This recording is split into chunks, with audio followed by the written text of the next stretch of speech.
Welcome back my YouTube channel sociology live study. और प्रिय विद्यार्थियों, आज की क्लास में सेकंड सेमेस्टर के विद्यार्थियों के लिए जो आपका पेपर है सोशियोलॉजिकल थ्योरी, उस पेपर की यूनिट नंबर 4, जिसमें प्रतीकात्मक अंतःक्रियावाद अर्थात इंटरैक्शनिस्ट पर्सपेक्टिव, जो कि जीएच मीड के द्वारा उसमें दिया गया, यानी दो समाजशास्त्री हैं वहां पर, जीएच मीड और एच ग्लूमर। तो आज की जो क्लास है वो उसमें जीएच मीड के पर्सपेक्टिव से हम देखेंगे कि प्रतीकात्मक अंतःक्रियावाद अर्थात इंटरैक्शनिस्ट पर्सपेक्टिव क्या है।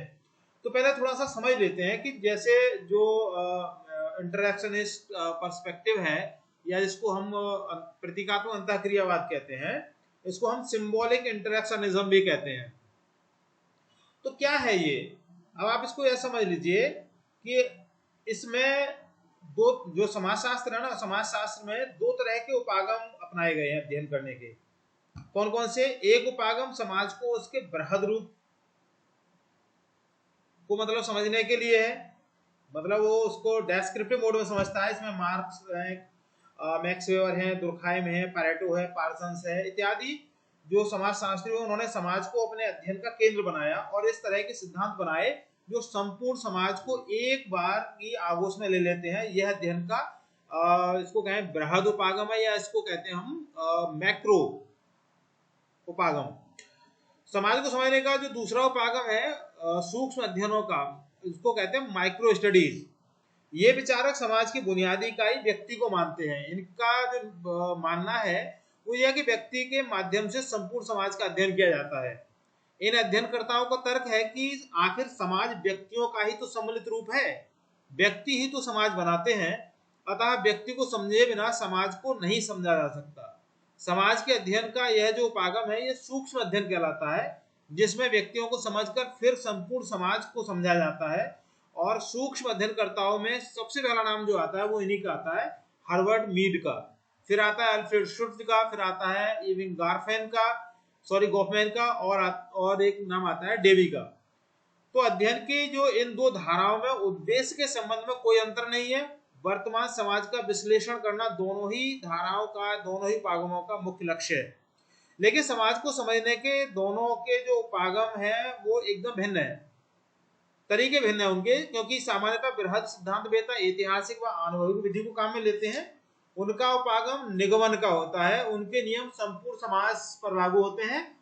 ठीक उसके विपरीत जो सूक्ष्म सिद्धांत वेता मनोवैज्ञानिक पद्धति को काम में लाते हैं, व्यवहारवादी उपागम का प्रयोग करते हैं, और इस तरह वे जिन नियमों को बनाते हैं वे आगमन के नियम होते हैं। होमन्स ने छोटे समूहों से अध्ययन करके आगमन के नियम बनाए। तो आज की जो क्लास है उसमें हम उन सिद्धांतों को देखेंगे जो सूक्ष्म से प्रारंभ होते हैं और समाज का विश्लेषण मनोवैज्ञानिक और दार्शनिक संदर्भ में करते हैं। तो उसी का एक फॉर्म है जिसको हम कहते हैं प्रतीकात्मक अंतःक्रियावाद। तो प्रतीकात्मक अंतःक्रियावाद की अगर मैं बात करूं तो इसकी जो उत्पत्ति है वो हार्वर्ड ब्लूमर से जुड़ी हुई है। हार्वर्ड ब्लूमर की किताब है जिसका नाम है symbolic interactionism perspective and method. ये 1969 में ये पब्लिश हुई थी। और ये मान लीजिए कि इन्होंने संयोगवश इस पद को इसमें काम लिया, क्योंकि इसके बारे में स्वयं भी इन्होंने देखो एक जगह लिखा है। आप सोचेंगे कि मतलब जो नाम इस आदमी से जुड़ा हुआ है, इस समाजशास्त्री जुड़ा हुआ है, वो क्या लिख रहा है इसके बारे में। उन्होंने लिखा था एक जगह पे इस पुस्तक में, ये जो पुस्तक है ना, कि यह पद मुझे थोड़ा सा मतलब क्या कहें, थोड़ा या बहुत फूहड़ और गंवारू लगा। इसका प्रयोग मैंने सबसे पहले मैन एंड सोसाइटी के लिए लिखे गए एक लेख में किया था। यह संयोग की बात है कि लोगों को वह पसंद आ गया और यह पद चल निकला। तो बात करें वास्तव में इस पद के प्रयोग की भी एक कहानी है, लेकिन उस पर नहीं जाएंगे क्योंकि क्लास बहुत ज्यादा लंबी हो जाएगी। मैं मेन थीम पर वापस लौटता हूं और मेन थीम पर हम बात करते हैं जो इसका अर्थ है। तो अर्थ की अगर मैं बात करूं तो अंतःक्रियावादी जो परिप्रेक्ष्य है, जो पर्सपेक्टिव है, वह समाजशास्त्र का वह दृष्टिकोण है जो समाज को व्यक्तियों के बीच होने वाली सूक्ष्म अंतःक्रियाओं के परिणाम के रूप में देखता है। यह इस बात पर जोर देता है कि लोग प्रतीकों और अर्थों के माध्यम से अपनी सामाजिक दुनिया का निर्माण कैसे करते हैं। अब देखिए जैसे जनरल एक इसका मीनिंग और देखें तो अंतःक्रियावाद एक ऐसा समाजशास्त्रीय दृष्टिकोण है जो बड़ी सामाजिक संरचनाओं के बजाय व्यक्तियों के बीच होने वाली लघु स्तरीय अंतःक्रियाओं पर ध्यान केंद्रित करता है ना। माइक्रो की देखो हम यहाँ पे बात कर रहे हैं, और यह अध्ययन करता है कि कैसे लोग साझा प्रतीकों का उपयोग करके सामाजिक वास्तविकता का निर्माण करते हैं। इंग्लिश में अगर हम देखें तो interactionism is a sociological perspective that focuses on small scale interactions between individuals rather than large social structure. It studies how people use shared symbols to create social reality. Conclusion की अगर बात करूं तो it is a perspective that views society as the product of everyday social interactions of individuals. अर्थात यह वह परिप्रेक्ष्य है जो समाज को व्यक्तियों की रोजमर्रा की सामाजिक अंतःक्रियाओं के उत्पाद के रूप में देखता है। अब देखिए जो मुख्य अवधारणाओं की मैं यहाँ पे बात करें तो Mead's theory focuses on the how the individual self is constructed through social processes and interactions. अर्थात मीड का सिद्धांत इस बात पर केंद्रित है कि सामाजिक प्रक्रियाओं और अंतःक्रियाओं के माध्यम से सेल्फ का निर्माण कैसे होता है, स्व का निर्माण कैसे होता है। देखिए ये जो प्रतीकात्मक अंतःक्रियावाद का ये बौद्धिक आधार माना गया है, और इस बौद्धिक आधार पर अगर हम यहाँ पे बात करें तो मीड का नाम सबसे पहले आता है, जैसे मैंने अभी आपको बताया था, दूसरा ब्लूमर का आता है, तीसरा आता है इसमें गॉफमैन का। ठीक है, तो अब यहाँ पे देखिए ये मन की बात करते हैं कि जो मन के बारे में मीड मन को एक जैविक अंग नहीं बल्कि सामाजिक प्रक्रिया मानते हैं। यह वस्तुओं को इंगित करने के लिए प्रतीकों का उपयोग करने और उन प्रतीकों के माध्यम से सामाजिक दुनिया को आंतरिक बनाने की क्षमता है। सेल्फ क्या है? सेल्फ के बारे में बताते हैं कि the self is the central concept, it arise through social experience and activity. अर्थात स्व मीड की केंद्रीय अवधारणा, यानी वो सेंटर में किसको रखता है? सेल्फ के लिए। यह सामाजिक अनुभव और गतिविधि के माध्यम से उत्पन्न होता है। I the creative, spontaneous and impulsive part of the self, it is the individual's response to the social situations। अर्थात यह स्व का रचनात्मक, स्वाभाविक और आवेगी हिस्सा है। क्या? मैं, आई। यह सामाजिक स्थिति के प्रति व्यक्ति की अपनी प्रतिक्रिया है। मी, the socialized aspect of the self, it represents the organized set of attitudes of other which the individuals assumes it is the social self। अर्थात मी क्या है? यह स्व का सामाजिक पहलू है। यह समाज और दूसरों की अपेक्षाओं का प्रतिनिधित्व करता है जिसे व्यक्ति आत्मसात करता है। Stage of development of self, अर्थात स्व के विकास के चरण कौन कौन से हैं? तो इसमें 3 चरणों का प्रस्ताव दिया है मीड ने, जिसके माध्यम से एक बच्चा स्व विकसित करता है ना। उसका सेल्फ कैसे डेवलप होता है? तो ये यहाँ पे 3 स्टेप की बात कर रहे हैं।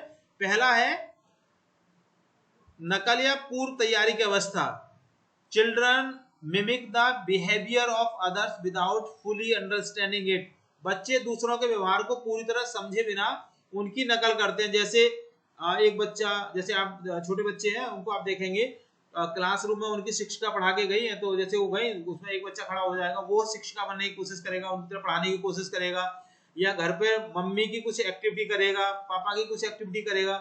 ये क्या है कि दूसरों के व्यवहारों को पूरी तरह समझे बिना उनकी नकल करते हैं। It is the first stage. That is second stage is खेल की अवस्था।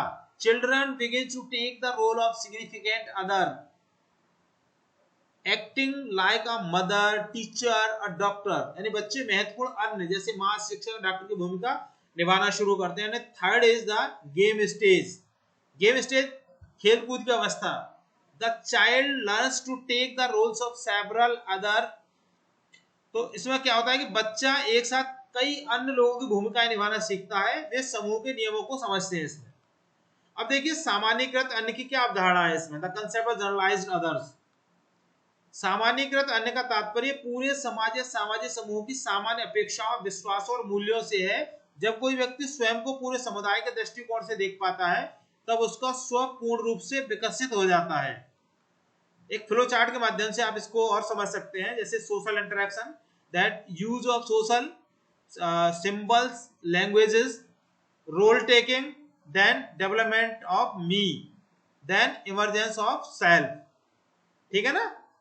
क्योंकि जो सामाजिक अंतःक्रिया के परिणाम स्वरूप क्या होता है, यूज ऑफ सिंबल्स का यूज करता है, लैंग्वेज का यूज करता है, रोल टेकिंग है ना, भूमिका ग्रहण करने की कोशिश करता है, ये क्या करता है, ये डेवलपमेंट होता है इससे मी का, और उससे क्या होता है, इमरजेंस उसका उद्भव होता है सेल्फ का। The internal dialogue I reactions self reflection me social norms. तो ये जो फ्लो चार्ट है, फ्लो चार्ट से आप ना पूरा इसका जो एक मीनिंग है आप समझ सकते हैं। अब यहाँ पे देखिए टेबल ऑफ रिविजन्स के लिए जो यहाँ पे टेबल्स मैंने यहाँ पे बनाई, इसको देख सकते हैं, हिंदी और इंग्लिश दोनों में लिखे। जैसे सिग्निफिकेंट अदर्स क्या है, important people in our lives, parents, friends, मतलब हमारे जीवन के महत्वपूर्ण लोग, माता पिता, मित्र वगैरह क्या है, ये महत्वपूर्ण अन्य होते हैं। दूसरा आता है इसमें सामान्यीकृत अन्य, generalized others, the society as a whole, समग्र रूप में समाज। Third is taking the role of the other, दूसरों की भूमिका ग्रहण करना क्या है, स्वयं को किसी दूसरे की स्थिति में रखकर देखना। जैसे मैंने अभी आपको बताया था ना, टीचर बन जाना, मम्मी बन जाना, पापा बन जाना, डॉक्टर बन जाना, है ना, इस तरीके की जो स्थिति होती है उसमें। अब आगे देखते हैं, इसमें ये यहाँ पर एक इमेज क्रिएट की है मैंने, इस इमेज के माध्यम से भी आप the meets stage of self development, है ना, यहाँ से आप देख सकते हैं कि पहले क्या है, अनुकरण कर रहा है बच्चा, है ना, इमिटेशंस लेवल है इसका। दूसरा प्ले स्टेज है, खेल चरण है। तीसरा जिसको कहते हैं हम गेम स्टेज, खेल कूद चरण है ये, है ना। यहाँ पे ये प्ले ग्राउंड में बच्चा खेल रहा है, यहाँ पे यहाँ से कई भूमिकाओं और सामान्यीकृत अन्य को यहाँ से वो समझना सीखता है।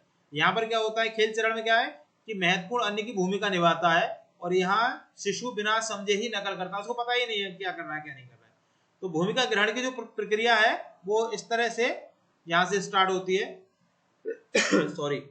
और ये दूसरा वाला है, यहाँ पे मैं और मुझे का गतिशील संबंध क्या है, इसको आप इस चार्ट से आसानी से आप इसको समझ सकते हैं। फिर भी कहीं कोई अगर क्वेरी अगर आपकी है तो मुझे कमेंट सेक्शन में लिख के आप बताना, क्योंकि क्लास बहुत ज्यादा लंबी हो जाएगी, मैं 1 बाय 1 इसको डिफाइन करूंगा। आई थिंक आप इसको समझ जाएंगे, एकदम इजी है। फिर भी कोई क्वेरी रहेगी तो आप मुझे कमेंट सेक्शन खुला हुआ है, आप वहां पर लिखकर मुझे बता सकते हैं, मैं पूरा आपको क्लियर करने की कोशिश करूंगा। लास्ट में यहाँ पर ना 5 प्रश्न भी मैंने इसमें लिखे हैं, जिससे आपको ये क्लियर हो जाएगा। ये वो प्रश्न है जो बहुत सारे प्रतियोगी परीक्षा में आते रहे हैं आपके चैप्टर से। पहला प्रश्न है कि जीएच मीड के अनुसार स्व का वह हिस्सा जो रचनात्मक, स्वाभाविक और आवेगी होता है, उसे क्या कहा जाता है। ठीक है, तो ये आपके ऑप्शंस है। राइट आंसर इसका है ऑप्शन बी में आई। मीड द्वारा बताए गए स्व के विकास के चरणों का सही क्रम क्या है, ये आप है ना, ये 4 ऑप्शन है, तो उसका जो सही आंसर है वो है आपका ऑप्शन सी, नकल चरण, फिर खेल चरण और खेलकूद चरण। तीसरा है सामान्यीकृत अन्य, जनरलाइज्ड अदर्स की अवधारणा का तात्पर्य क्या है, तो ये इसका सही आंसर है ऑप्शन बी, समाज या समूह के सामान्य मूल्य और अपेक्षाएं। और चौथा प्रश्न है मीड के अनुसार मन को किस रूप में समझा जाना चाहिए, है ना, option A, B and C. Right answer option B, एक सामाजिक प्रक्रिया के रूप में। And the last question number 5, जब एक बच्चा डॉक्टर या शिक्षक बनने का अभिनय करता है तो वह मीड के किस चरण में होता है, तो सही आंसर है इसका बी, खेल चरण यानी प्ले स्टेज में होता है। तो प्रिय विद्यार्थियों, इस तरह से 5 प्रश्न है, ये प्रश्न इसमें बहुत सारे बनाए जा सकते हैं, और जैसा कि आपको पता है कि एमए के जो विद्यार्थी हैं उनके लिए स्पेशली एक क्लास है, तो उनका तो इस वाले यूनिट से आपके एग्जाम में 25 प्रश्न आने ही आने हैं। तो अगली जो क्लासेस होंगी उसमें बाकी प्रश्नों पर भी हम विस्तार से बात करेंगे, लेकिन अगली जो क्लास होगी इसमें वो हम देखेंगे, इसमें जो आपका इंटरनेशनलिस्ट पर्सपेक्टिव है वो हार्वर्ड ब्लूमर के पर्सपेक्टिव से क्या है। तो मेरी बहुत सारी शुभकामनाएं आपके लिए, और चैनल पर नए हैं तो सब्सक्राइब कीजिए, वीडियो पसंद आए लाइक शेयर कीजिएगा। चैनल पर जुड़ने के लिए थैंक यू, मिलेंगे अगली क्लास में, तब तक के लिए जय हिंद।